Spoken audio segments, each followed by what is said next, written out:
Today, I've got Joerg Heuer, who's the founder and CEO of EcoG. Tell me a little bit about EcoG. It's a company that I'm not familiar with. I read a little bit, but it's something that our EV World listeners would like to learn more about. Okay, hey, first, thanks for having me. So, EcoG, with EcoG, we are basically creating, we call it the universal core for the charging infrastructure. So when you are interested to step into this booming market, producing EV DC chargers, we are providing you this universal core, which is basically reference architecture, software, the components, so that you have a short lead time to get into production. Yeah, and so with that, we are helping to transform this industry, whether that's in US, the Rust Belt, entering and simplifying, creating infrastructure for this new industry. So is it mainly developing the components for the chargers, or how does it work? So what our vision is to really professionalize the infrastructure market. Yeah, so the automotive industry knows how to scale internationally, and we are lagging behind in the infrastructure roughly by factor 2.5. And so our question was, how can we actually generate and catch up with the fast deployment of EVs also in the infrastructure industry? And if you see how chargers built today, it's like an industrial product, but it's not like a mass product. And so we thought, okay, what we learned from other industries like the mobile phone industry, from the old days of mobile phones to smartphones, was that there are companies like Qualcomm professionalizing how phones can be built. Yeah, no longer a Nokia or Motorola, but a Flextronic, Foxconn doing this. And that is what we are enabling with our IP. We are providing these reference architectures. So think of it like how to build your PC, no longer a mainframe, but standardized architectures, what we provide to the market to make it reliable and short lead time to the market, and also efficient, because there are now so much components already available in the ecosystem which fit to these architectures that you have always second, third choices of components. So you can really tailor your product to what you want to have it, and don't need to from ground up develop it, but use a reference design, make this, sometimes we call it sugar layer on top, which makes your product individual, and then bring it to the market within 6 to 9 months. I'm curious because you're in Europe right now. One of the big challenges in the United States is that our infrastructure network for charging isn't that great. Isn't Europe a little bit ahead of the United States in this regard? I would say with respect to two main differences what we observe. So in the United States, the networks started very vertical, which means, like a charge point or others, they not only operate a network, but they also produce their own equipment. Whereas this has been more horizontal in Europe. So where there are charge point manufacturers, so DC charger manufacturers, separate from the operators. And this improves a little bit checkpoints, quality, because of course you have requirements from the market how your equipment should be built, and it's not an, let's say, internal product. So this helped quite a lot, having, let's say, a lot more quality requirements in this market compared to a vertical market, what we perceived in the US. And the second is actually with respect to how you use these networks. If you have vertical networks, it's that you become a member of these vertical networks. Whereas in Europe, because you have this more, let's say, horizontal, you have early roaming concepts where users can also roam between networks, which makes it more convenient and sometimes also more reliable to use this network compared to the vertical ones. Yeah, these are the two differences we saw. But what both markets have in common, that still we are early in how this charging infrastructure is produced, where we now try to professionalize it and make it really a standard base product where you put your individualization on top, but the basic functionality of charging is then really a reliable off-the-shelf topic. So we spend roughly 30% of our effort in all the interop testing, what even market leaders that's not doing, because we do that for 15 different charger manufacturers, more than 30 charger series. And if you compare the market leader, maybe they do 3-4 charger series in comparison. And so you see, this just becomes a different magnitude. One of the things that's also a challenge here in the States is we have multiple charging standards. You have the Tesla standard, and then you have everybody else. And I know in Europe, I think you have even more than that. Who you think is going to come out on top in this, in this battle, or do you think we're always going to have multiple EV charging standards? Yeah, so I think there are different trends. So where in Europe, this was now more converging. We had in the past this CHAdeMO and the CCS standard, but based on regulation now since, I would say 3 years, this is clear that this completely converges to CCS. So we see CHAdeMO leaving the market actually. So, Nissan pushed very much in the past, but even Nissan now with a new vehicle converging to CCS. So this is improving. But I would also say, even though you might argue, okay, now we have the discussion of NACS Tesla and CCS also in North America, and you can think, oh, this becomes worse. Now we have two standards there. But actually, if you look in detail, they have a lot of in common. So I can tell you one of our customers using CCS before with our technology basically mounted a NACS cable to the system, and within 2 weeks had NACS working. So these two are so close in the standardized technology you're using with control, with all the electrical side, that actually, yes, there is a little bit going on there, but compared to the old times between CHAdeMO and CCS having total different systems, now with NACS and CCS, you even have adapters. So I think this is converging. And maybe even if it turns out later on more and more that it's NACS, the technology behind is so much in common that this does not, let's say, create a big issue in the market. You want to tell me a little bit about what your plans are for EcoG in the US market? Yeah, so we started actually the company in Detroit in 2017. So we are now six years in. And of course, we always close monitored, how are the markets further developing. So that was the reason why in the 18, 19, 20, we put more focus on Europe, because they kicked quite off a lot. In between, we now have been very active in India, actually. But we see now a lot of activities in North America. And we expect that this is really accelerating faster than all the other continents. So we are right now initiating a North American headquarter of EcoG back. And we are a little bit in discussions with the Michigan Economic Development, but there's a good likelihood to actually get back to our roots in Detroit. But also discussing actually with Georgia, Atlanta, where a lot of our customers are already in there. So definitely in the East Coast on one of these two locations are quite in the finishing line. What does your customer look like? Are you dealing with individuals, or are you dealing more with people who make the charging equipment? Who is your target customer? Yeah, as I said, we are in the growth rate right now year by year close to factor 4. So very close to the EV increase of deployment.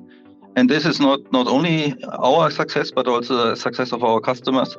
And the reason behind is because they don't start into the market like now the early companies, like Alpitronic in Europe or like a ChargePoint in US, needing to first build up their manufacturing site. So we're looking for companies who have enormous production capacity, whether they are coming from other domains like photovoltaic, like power electronics. And they are interested to see, okay, there's now a booming market on the EV charging infrastructure side, and they step in with their production know-how into this market. And we team up with them and provide them the IP on the product, so they don't need to reinvent the wheel. But if they are professional in how scaling production, then we team up and say, hey, what a cool combination. Yeah. And so we have, for instance, a company recently one coming out of the fuel pumps space, one of the global leading companies in fuel stations, actually swapping over and say, hey, we have the production, we have the distribution channels, so let's team up with EcoG to step into this market with our IP and technology. Nice. So that's really your target marker, is people who can rapidly distribute the and produce professionally. So it's we have to go. I sometimes compare it with the PV inverter market for the solar. So chargers are often today still built even while the market leaders like PV inverters 20 years ago. Yeah, count the number of components you have in the chargers. You're probably 100 plus. Yeah, and we got from that number in PV inverters down to 20. And so this is still a way to go. And therefore, we're really looking for companies who are super professional in production and to team up with them. And we bring in, the 101 of the charging functionality as such. One of the big things that we see a lot is an argument against EVs is the poor charging infrastructure or unreliable. In fact, I reported not long ago that 20% of attempts in the United States at a public charger to charge are unsuccessful. What are your thoughts on this regarding EV adoption? Yeah, first of all, that's really crazy. Yeah, full stop. Yeah, so if you think of other infrastructures like communication infrastructures where you count the 9.9s behind the dot, having something like every fifth charging session failing is absolutely not acceptable. So let's say I pull up to a charging station that has 3 chargers or 4 chargers and there's 6 cars sitting there. There's already people waiting there. That would be a reason that I might try to go on and push my range to get to the next possible charger. So I think there's more issues than just broken equipment, but I think there's all kinds of reasons why. And that's a good point. So it's I think this needs to be more looked at when we say every fifth charging session is failing.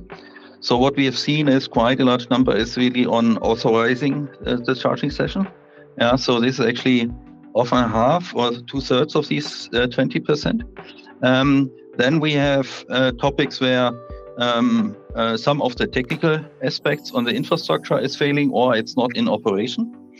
And then, but typically these are quite often can be served via an operator if you call in. So it's not good, but it's also not the complete disaster. But then there are around something like 3 to 5% really technical issues. And these are really a critical one because compared to authorization issues or not being online, these cannot be solved in the occasion where you show up with a charger. And this is definitely something we need to work on, and we do that heavily by, as I said, spending 30% of our efforts together with the car OEMs securing interoperability. And that's also the reason why we realized it's really hard for a user to determine if this is an issue on the infrastructure side or is there actually an issue with the vehicle. And most people are more connected with their vehicle and, of course, using different infrastructure. And if some sessions are failing, it's quite often then the comment, hey, this infrastructure is not okay. But we also know technically, if you look at it, it's often actually also bad reliability on some of the vehicle side implementations. And to make that more transparent, we came up quite recently what we call with the Charge Reliability Index, how the vehicle side charging interface is implemented. Because with this interop testing we are doing, we realized that there are quite some pitfalls implementers on the vehicle side can do. And these tend to be, to some extent, also random. So a user might experience it sometimes and then thinks, oh, normally it works, and so it has to be the charging infrastructure, but it's actually also the vehicle side randomly failing. Yeah. And so what we wanted to provide to the industry is more transparency on the quality of implementations of these charging interface. And so we created this charging reliability index, which are about 14 different tests to create the index. And we see actually when we tested 10 international platforms of car manufacturers with it, and we see a range of this reliable index ranging from something like 30% up to 100. And there was actually only one vehicle 100, the majority around 60, 70, and some 2-3 outliers in the 30s. And it shows really the high, differentiation also of this implementation quality on the vehicle side. So the interface on the vehicle on some brands was only 30% reliable. Yeah, the reliability index was only 30%, and really with weak treatment for the control signal, for instance, which makes it super likely that every second charging process is really randomly failing throughout charging. Yeah. So wow. And that's really it was really even surprising for us that it's so drastic, the negative ones. Yeah. But it was also cool to see that one really got the complete suite done with 100%. So we structured the test actually in 3 subcategories. So we looked how reliable is a car starting into charge, because there are a lot of testing before actually the power is switched on. Then how reliable does it stay into charge? in charge. And the third one, how good is the user information? Because often, even if there are some issues occurring via user information, the user can actually interact and do something about. But often the information is not really forward to the user. Yeah. So, for instance, what we see in the field is failures in locking the plug in the socket. Yeah, which actually, if you a little bit lift the cable, typically you can work around. But if the user does not know that the charging start actually fails because the cable is not locked, it just tries another time, it's again not working. And so we really get mad about it, because it can lead that you get stuck with a low SOC, right? Or maybe there's just some lint stuck in it, like it is on a cell phone. You go to charge it, and the cable won't quite connect with your cell phone.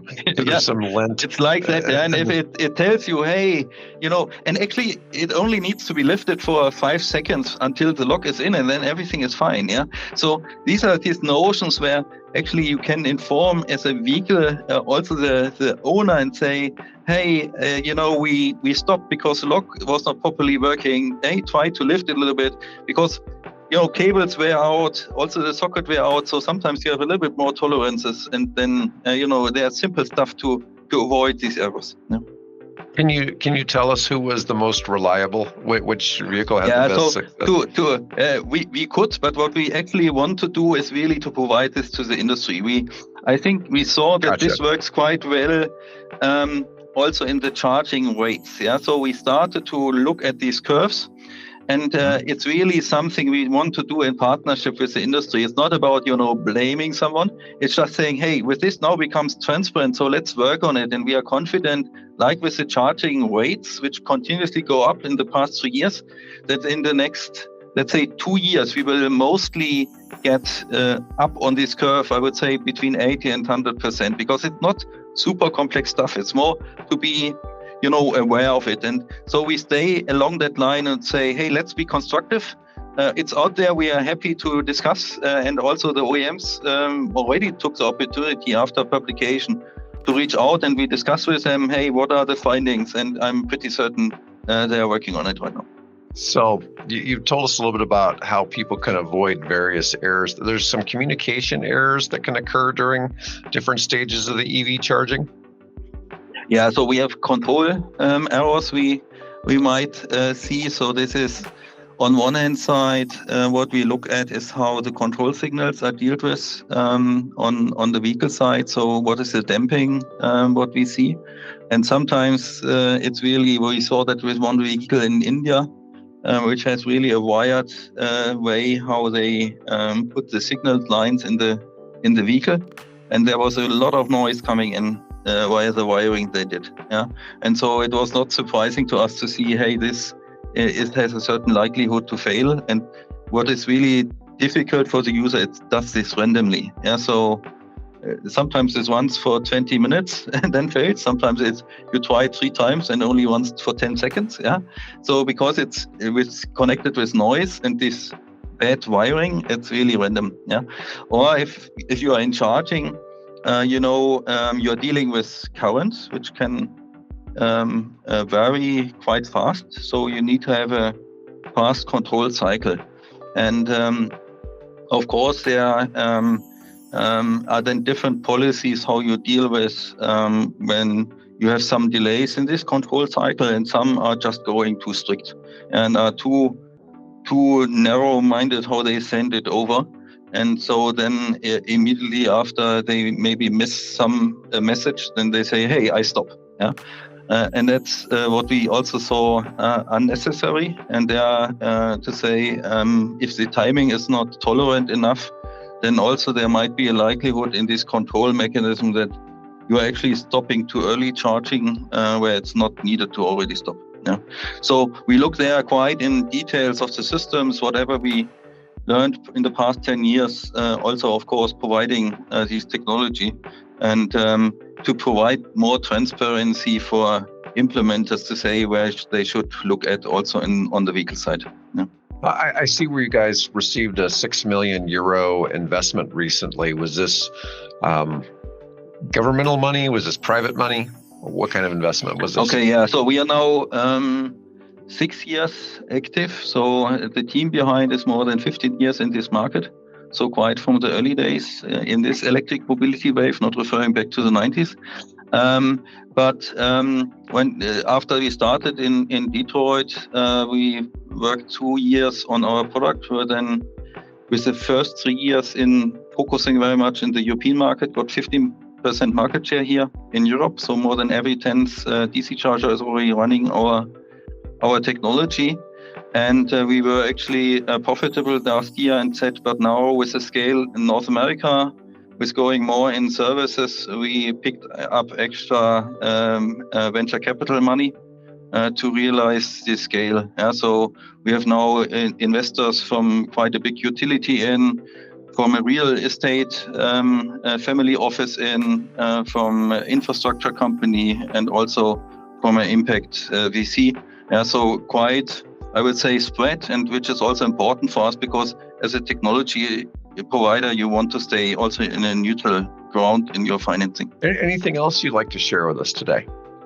Yeah, so what we are of course excited about is the North American market, and that's not only with respect. I mean, we talked already a lot about what are the ideal partners and customers, but it's also about to grow our location likely in North America with a headquarter. And so whenever you think, hey, that's a cool market to get involved in the scale up, spanning internationally, also now to Detroit, back to Detroit. So reach out and let's discuss, to strengthen further the team up there and to further catalyze these markets to electric mobility on the infrastructure side. So I think it's really needed, and we see a lot of impulses now in North America doing so. We've had some interesting things regarding around the F-150, people buying it and having big frustrations with being able to access chargers. But a lot of it's been in the Midwest, where there's not a lot of people live. Okay, I live in the Midwest, and there can be between cities, there are no cities. You know what I mean? Whereas you live, if you live on the East Coast of the United States or in California, you don't really ever leave the city. You drive from like LA to San Diego. It's just city after city after city. I mean, it's whereas, you get about 2 miles from where I live, you see corn. Actually, it's not really that far. I'm exaggerating. You go about 2 blocks from where I live, you see corn. Okay. And I mean, of course, I live in a remote, I'm not gonna say I live remote. I live in town, but I've seen coyotes in my yard. We had a mountain lion trekking about. It never went in my yard, as far as I know. And, so I'm a little more out in the wilderness, but it's more of a challenge for people out here.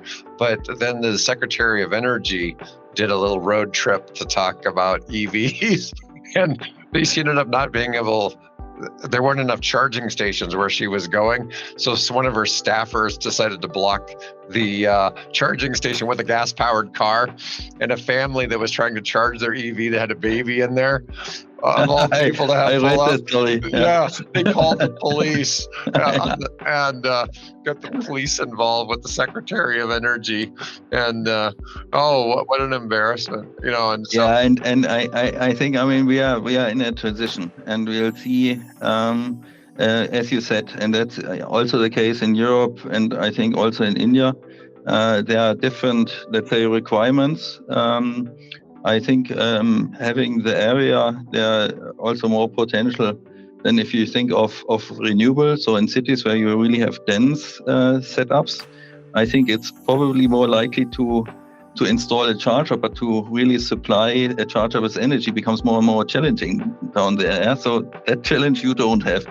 Yeah, and on the other side is, of course, then the question, how dense can you do the network in such regions? But we also know, if you look at John Deere and others, that they are looking very much how they can further electrify also the agriculture part. Yeah, so maybe there are other hooks or other type of hooks how the electrification will move forward in these regions.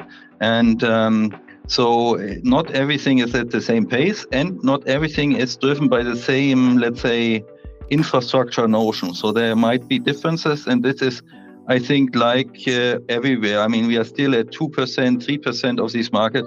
This needs to be worked on, and sometimes it's let's say, development setups for the regions which needs to be provided. And look at mobile networks. It has been quite similar to cover, wide areas there. Yeah, so I think we can learn there from other infrastructure projects and see what is the likely most economic way to really serve this kind of regions and also bridge it. And so this is very individual. I think Europe has different challenges than definitely US. And so, but nothing I think there's a total blocking point. It's just a matter, what is the right approach to take there. Yeah, it's definitely interesting to see what all goes on with, the growth of EVs. The U.S. is a little bit of a slow adopter, and in comparison to some other countries, and my own theories, a lot of this has to do with we're very SUV and truck dominated culture. And so it's taking a little bit because the price of those vehicles and electrifying them is more so than doing small cars. So we're a little behind that. In the car field, we expect parity on prices in 2026 within 3 years. But it's taking a little bit longer, I think, in the SUV and the truck market. And because Americans like larger vehicles. I think on the other hand side, you're right. But it's also, if you look at the scale of the market, it's quite interesting because the truck part is really a large quantity. So it's more the matter, how you really industrialize that.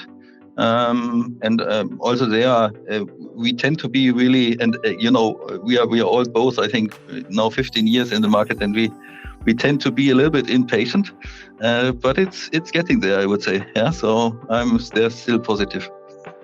It's funny. So here at EV World, our founder started the EVworld.com website in 1998.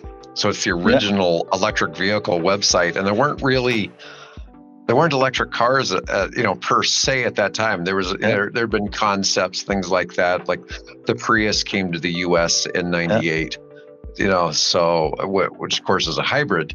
And so it's interesting kind of see the evolution of things. And I tell people all the time, it's like, well, if you think about the Prius coming to the U.S. 25 years ago, but the first cars came to the United States 130 years ago, the first plane was invented in 1903, and how far that's come, it's like, I expect we're going to have big improvements in technology pretty quickly.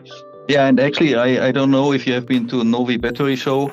They showed from the early 1900s, so 1908 or something, electrical battery car on the show. So, it's not that this whole thing is totally new, but now we know a certain drive necessary to do the switch, and it's getting there. Yeah.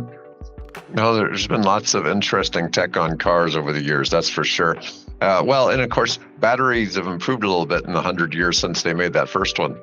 Definitely. And even I think that has been amazing now the last, I would say, 6 years. If you look at the charging rates, I remember when we started the DC charging, you say, hey, 50 kilowatt, wow, is that fast? And now we are with 350 kilowatt. Yeah, and that, these capabilities within 3-4 years to really, if there's really the objective, how can we shorten the charging break?